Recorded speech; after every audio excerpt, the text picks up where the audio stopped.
Today on Ag News Daily. When we saw the proposal, it was clear that the administration wanted to give us even more gallons than we were asking for. So it is a very welcome proposal, a very welcome change in the program overall. Well, welcome back to a weekly edition of the Ag News Daily Show. This is Tanner and Delaney sitting in studio together this week. Yeah, feels a little weird. Did you have a good vacation? I did. It always feels like you need a vacation from the vacation, but if I did that, it probably overlapped with back to school day. Yeah, you got your kids sending them back, so that'll be like a vacation for you. You can be, right? It just feels like everything kicks off. We've got looking forward to the Iowa State-Kansas State game over in Ireland. We've got Farm Progress Show coming up. It's just a whirlwind right now. Wrapping up the Iowa State Fair this weekend. Got a lot going on. That's right. We had good weather for the fair. We got a front that worked through earlier this week, brought some flooding into northern Missouri and southern Wisconsin. Some of the eastern areas stayed mostly dry after several weeks of limited rain. Also, here in the Midwest, temperatures have been climbing. They will stay warm into this weekend. Another front will move into the northwestern area today, which is expected to stall out through the weekend. That will then be before it pushes east next week. That could bring more flooding to parts of Minnesota and Wisconsin, while other areas will see moderate rainfall to help the corn and soybeans. There are still some spots out east that may miss out on rain again. Here in the central and southern plains, scattered showers have developed in some areas this week, but many locations stayed dry. Temperatures have been on the rise and will peak ahead of a front that moves into the northern areas this weekend. Cooler weather and some showers are likely next week.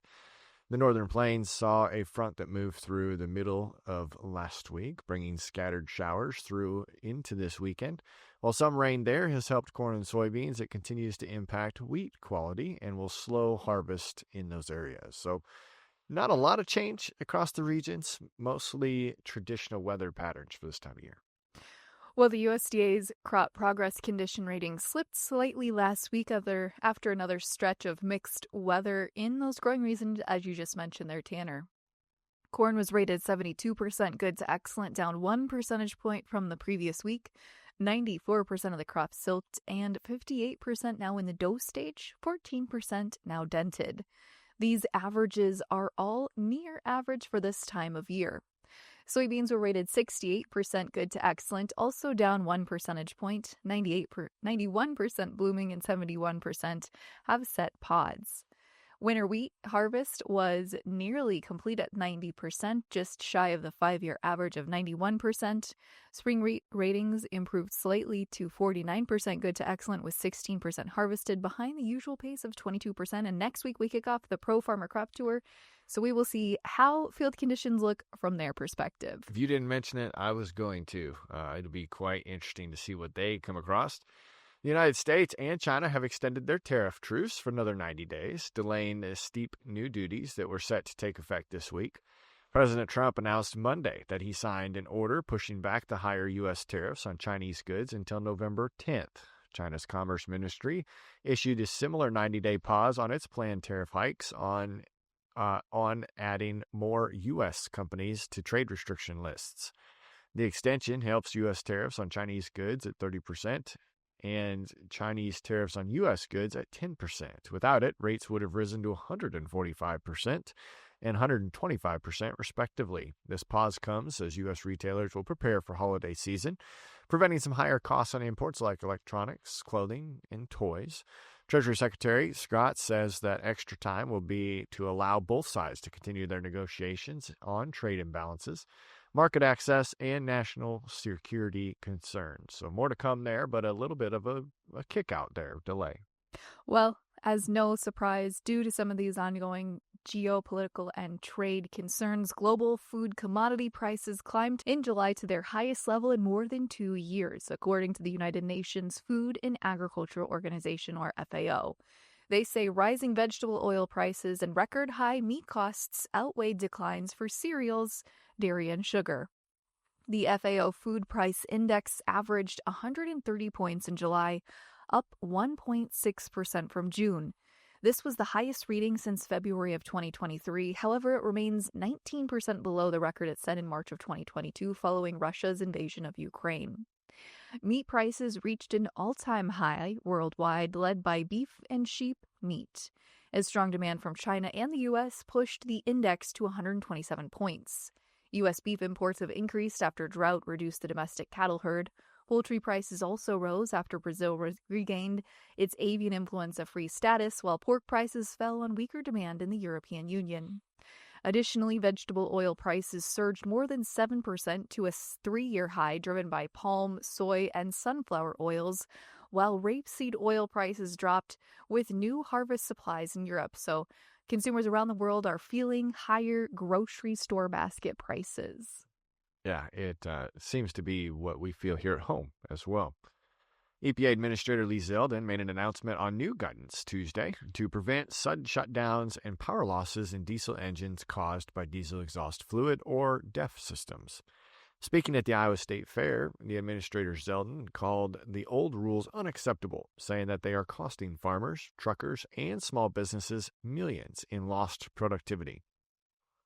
DEF reduces nitrogen oxide emissions, but previous regulations caused equipment to slow or stop if the fluid ran out.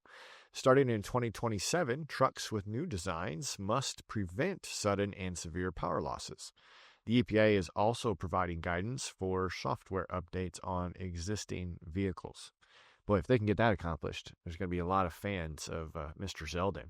The American Farm Bureau president, Zippy Duvall, praised these changes, saying that, quoted, "When a vehicle runs out of DEF or there is an error in the software, it loses power, causing delays that could be the difference between getting a crop harvested or animals to their destination." He also highlighted the importance of the grace period for repairs or refills. The plan does not remove DEF systems entirely, but extends the time between a system failure and when machinery power is reduced. So, good news there, I would say. Well, the Iowa State Fair has been housing a lot of top-level officials because we also had Secretary Rollins come to the Iowa State Fair as well. She was in the Governor's Charity Steer Show, which is a big fundraiser for the Ronald McDonald House. But while she was here at the Iowa State Fair on Saturday of this past week, she also took the opportunity to announce $152 million in USDA investments for rural development projects across Iowa. She said the funding will support 19 projects, including a $37 million loan to expand Guthrie County Hospital, a $44 million package for Emmitsburg wastewater treatment facilities, and a $28 million loan for new wells and treatment plants in Plymouth and Sioux counties. She said, quote, "This unprecedented coordinated rural development project will help boost the rural economies, develop rural infrastructure, and encourage private investments." Iowa Governor Kim Reynolds praised the investment, saying, quote, "During the time of uncertainty in the ag economy, I'm so grateful we have a partner we can rely on." The secretary noted that this funding is part of a broader effort to put farmers first again, including trade agreements, farm safety net programs, and agriculture provisions in the budget reconciliation bill. So probably just continued one of many states where she will continue to make these type of announcements, Tanner. It certainly seems like she and her department are always out on the move. That's right. Well, the USDA and the FDA are proposing changes to support American citrus growers and reduce reliance on imported orange juice. The agencies plan to update the standard of identity for pasteurized orange juice, ending a 60-year-old rule that has limited U.S. production.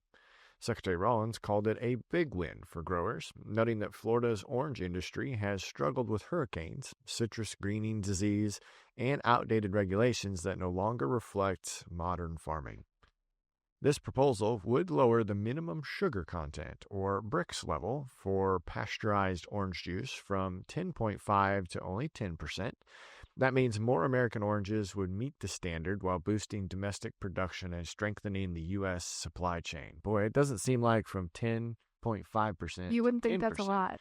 But certainly a big deal for orange growers there. We also got news out of the National FFA organization. They are reporting a milestone of more than 1 million members nationwide. This year, membership climbed to 1,042,245 across over 9,400 chapters. That's big news. National FFA CEO Scott Stump said that the growth reflects the continued interest in agricultural education. He said, in quote, "There are many opportunities in agriculture, from community leadership to careers in more than 350 different fields." The FFA also reported over 800,000 alumni members from over 2,000 alumni chapters. States with the largest membership are Texas with over 181,000, California with over 108, and Michigan that led the nation with a 15% increase, while Florida also saw an 8% rise in their membership. So big news there for youth in agriculture. Were you an FFA member, Tanner? I was not. I was 4-H'er. Oh, I was a big FFA member, so love to see those numbers climb. John Deere will gain access to confidential business information from several competitors as part of the ongoing antitrust and right to repair lawsuits. The lawsuit, which began after a 2022 investigation prompted by the National Farmers Union, alleges Deere monopolized repair services using onboard computers in its tractors and combines. The FTC is seeking to give farmers and independent repair shops access to Deere's repair tools and a permanent injunction against the company. A federal court in northern Illinois ruled last week that Deere can review documents collected by the FTC in its investigation of allegations the company monopolized these farm equipment repair markets. Deere has been accused of restricting farmers from making certain repairs to their own tractors and other equipment. The documents could include sensitive pricing data, financial reports, and sales information from CNH, Industrial Kubota, and AGCO. Once Deere has access, 16 farmer plaintiffs in a separate lawsuit will also be able to review these documents under the court's order as well. The court said allowing only the FTC access would put Deere at a fundamental disadvantage and ruled existing confidentiality agreements will protect the company's information, including limiting access, requiring secure handling of these documents, and mandating destruction after the case concludes. Deere has pledged to defend itself vigorously, calling the lawsuits unfounded, but promising to comply with court orders. So just the latest development here in this continued case for John Deere. But as we transition into this week's interview, Tanner and I chatted with Paul Winters of the Clean Fuel Alliance America. So let's get into that conversation now. All right. Well, we are so excited today to be catching up with Paul Winters, the Director of Public Affairs with Clean Fuels Alliance America, to catch up about all things clean fuels, RFS. Lots to talk about on the docket today, Paul. Thank you for joining us on the podcast. Yeah, I appreciate the opportunity, Delaney. So before we get into maybe some of the pressing issues that our listeners are likely going to be thinking about as we dig in today, Paul, give us a little bit of the 10,000-foot overview of what the organization does. Clean Fuels Alliance America represents the entire value chain for producing biodiesel, renewable diesel, and sustainable aviation fuel here in the United States. We have our headquarters in Jefferson City. We provide services to the industry like technical studies, environmental studies, and we also have a DC office that does advocacy for the entire industry. We represent the entire value chain from crop producers and collectors of used cooking oil, renderers who provide animal fats to the industry, all the way through production and even to consumers. So our membership is growing with a lot of new customers for the fuels. People like Pepsi & Co., which fuels their fleets across the country with a lot of different types of alternative energy, to all 6 major railroads who are looking at adopting biodiesel and renewable diesel to meet their own sustainability goals. So it's the entire value chain across the United States. Yeah, you certainly have a big task at hand as far as the organization goes, and that is probably appreciated by growers across the U.S. everywhere in regards to those benefits that you provide for them. As we look at some of the latest headlines, what's one of the first ones that we should discuss and provide an update on? Well, we could start with the Renewable Fuel Standard. This proposal came out in June, and the opportunity to comment to the Environmental Protection Agency on the elements of the proposal closed last Friday. So we had a very short window, and there are a lot of details in the proposal. Overall, though, this is the first time in the history of the Renewable Fuel Standard that EPA has actually taken a good long look at the size of the biomass-based diesel industry, the availability of crops here in the United States to grow the industry, and basically put forward a proposal to allow the industry to grow. They are looking at our industry as the one source of growth in the biofuel industry over the next 5 years or so. Yeah, and maybe just to add a data point here, this is the 20th year of the Renewable Fuel Standard. So it's an exciting milestone to see not only have we had this as a tool for 20 years, but we're also seeing it as an opportunity for growth here for the next foreseeable future. Paul, what has the sentiment been from this administration? Because as you think about every 4 years, we get a new administration in, the pendulum might swing back and forth. It sounds like from what you're sharing, the administration has been very open to discussions with you and other groups about how do we make the next, hopefully 20 years, set up for the long run. Yeah, the administration has made very, very clear that they view the RFS program as a opportunity for American farmers to prosper and to continue growing a brand new market for their products.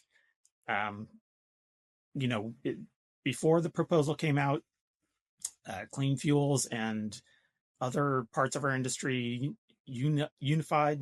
We even had the American Petroleum Institute take a united position with us in saying that the biodiesel and renewable diesel industry needed more than 5 billion gallons of market space in 2026 under the Renewable Fuel Standard.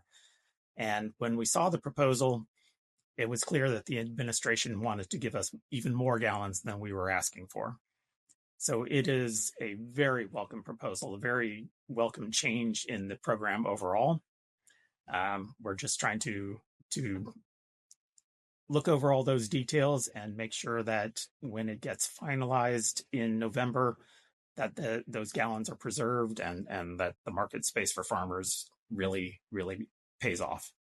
So since that comment window closed last week, can you kind of summarize the feedback that was provided? Well, certainly. So, and the overall sentiment from our sector, even from the American Petroleum Institute, is that they appreciate the proposal and they appreciate the administration's intent to grow the biodiesel and renewable diesel sector. There's other details in the proposal.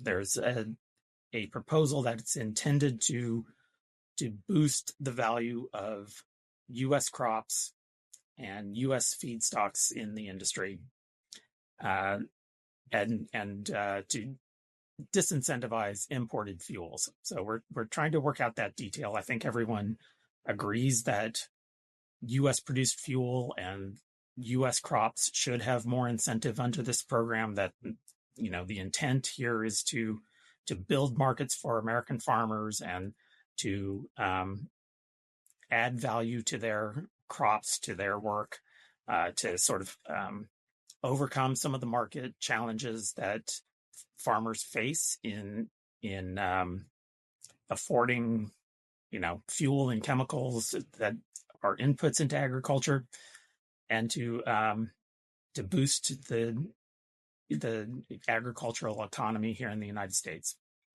We want to make sure that all of those, all of the proposals meet that goal when they get finalized. And finalization, as you mentioned, is anticipated to happen in November. But as we know, Congress doesn't always happen unanimously and quickly. So walk us through, Paul, what are the steps to get this codified and see the RFS standards that you and others are suggesting to actually get that put into place? Sure. So starting last week, EPA has to sort through what appears to be more than 2,000 individual comments. And they are, under the law, they're supposed to finalize this proposal by November 1st this year. EPA Administrator Lee Zeldin has firmly committed to getting the program back on schedule after years and years of delays. In fact, the proposal for 2026 should have been finalized last November. So he's going to get us back on schedule for 2027, and so they have to sort through those several thousand comments, respond to the comments in a way that sort of justifies the policy choices they make, and then put out a final rule in November. And then these rules, these volumes, are in place for 2026. So there's a 2-month window for our industry to sort of gear up to meet the proposed volumes, and to get production rolling for that year. And Paul, have there been any discussions around small refinery exemption waivers? That has been a sticking point in the past based on what the potential RFS standards for 2026 could be. You have 2 months to figure out a plan. What's the sentiment around those waivers? Yeah, the waivers are an issue that have been hanging out here in DC for multiple years. It's been a fight between the petroleum industry and the biofuel industry for the past decade or so. And there's still no solid agreement on what to do with the exemptions there for 2026 and 2027. The administration is proposing to adhere to an agreement that came into place back in 2020, where they would estimate how many exemptions they are going to grant for 2026 and 2027, and they're going to include that as a factor in calculating the obligations for those years, and that ensures that the biofuel industry does not lose gallons at the end of the day. But we have almost 200 petitions that are going back to 2018. There are a couple of them that go as far back as 2016. They were granted, they were denied. People took the issue to court, and the courts basically told EPA that they need to devise a system for granting or denying these based on a solid evaluation of each individual case, rather than just handing them out willy-nilly or denying everything all at once. So EPA has to make individual decisions on these almost 200 pending petitions, and how they go about that could impact the volumes, not just for 2026 and 2027, but possibly for 2025 as well. Is that obviously the biofuel industry doesn't want the gallons we have to be eroded. We don't want the administration's promise of growth and additional market space in 2026 to be undermined by small refinery exemptions. But of course, the refiners, don't want an economic impact from being denied these exemptions. So is that something the Alliance can provide feedback to the EPA on how those are considered, or is that not something you can partake in helping with? Well, Clean Fuels, along with other biofuel organizations, along with refiner organizations, have been part of the lawsuits over the past almost 10 years now. We're still waiting for EPA to provide a solid proposal that people can react to. EPA has been doing some outreach to the groups, to the stakeholders in this program, and asking, how can we address these pending small refinery exemptions? There's no consensus. There's no real agreement. But everyone is concerned about how the economic impacts turn out for their industry. So there really is no agreement, and it's not going to be an easy decision for EPA to make. Paul, switching tracks here, I'd be remiss if I didn't get your take here on the big, beautiful bill. It protects 45Z for a few more years, but we still don't have clarity over what that looks like under this administration. Again, it sounds like you're having open communications with the administration. What's your take on the path forward here? Yeah, the 45Z credit, it's been a little unfortunate. It was, it was first adopted in a reconciliation bill by the Democratic-controlled Congress back in 2022. And the Treasury was essentially given 4 months to roll out the rules from all these changes to the tax code from that bill in 2022. Unfortunately, the prior administration just did not address 45Z. They kind of put out an incomplete and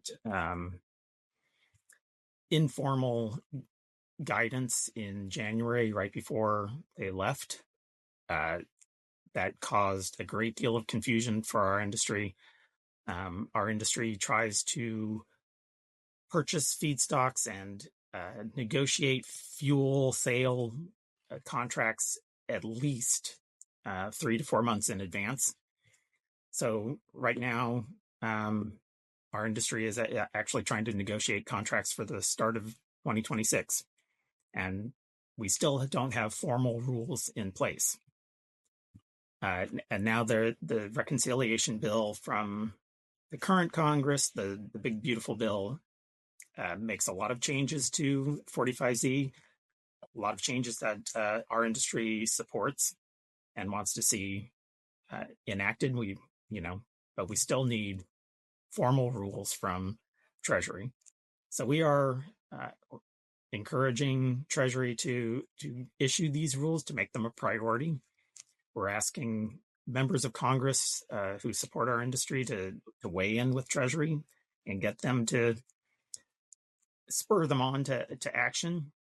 Senator Chuck Grassley has been a tremendous advocate for our industry on that issue. But we're getting to the same place we were last year, where our industry is trying to prepare for January 2026, and nobody knows the rules still. So that guidance from Treasury is really an urgent issue for us.